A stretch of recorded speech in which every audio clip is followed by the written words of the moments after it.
So I'm Koree Claxton-Miller. I work with the Russell House, better known as Phelps County Family Crisis Services. We have 4 locations. So we serve the Dent, Crawford, Phelps, and Marys County area, essentially as our border ring, I guess you can call it. And we have advocates in each of those counties. So it's a dual domestic and sexual violence shelter. Most agencies went to a dual purpose about 5 years ago when some legislation and theory started changing, that most people coming to us through a domestic violence case, there was some form of sexual trauma at the same time. So we started being a dual service agency. We offer many different aspects of what we do. So we have a full shelter facility where they can actually be housed. They can live there. They stay free of charge. And we provide basic necessities for them, food.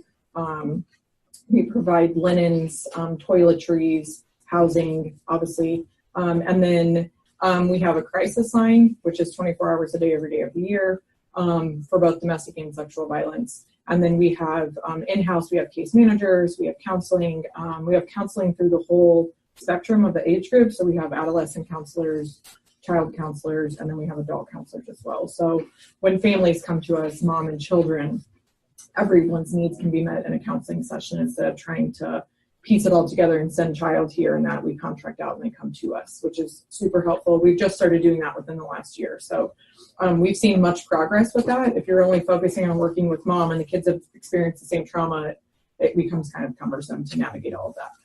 Then we have 4 outreach offices. So we have an advocate in every county that we serve. So there's a office in Salem, Stillville, Bell, I believe, Bell or Vienna, one or the other. And then we also have an office in at the courthouse here in Phelps County. So we have an advocate there. The advocate's job in their county is to get our information out there. So people know the number, they know how to get a hold of us.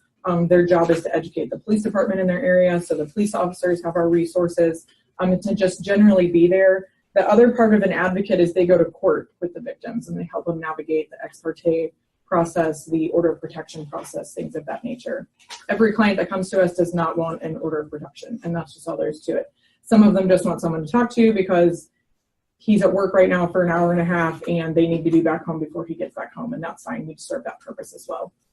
Then the other side of the services we offer is what I do. I do our prevention education program, so I go out in the schools and work with kids directly around healthy dating relationships, bullying, sexual harassment, all of that stuff they're dealing with that teachers don't map test them on, so teachers aren't teaching them about, essentially, right? So I work with kids around those social issues that they're dealing with and how they're navigating childhood, basically. And then I also, the agency also has a batterer intervention program, which is kind of the converse side of working with survivors, is working with perpetrators, which research tells us that if you can approach the family in a holistic approach, so if mom's getting services, kids are getting services, dad's getting services, the ability to reunify the family, if that's able, is a lot greater if everyone has kind of addressed their own issues separately. I do that 1 night a week. So in a nutshell, very briefly, that is kind of what we do in general.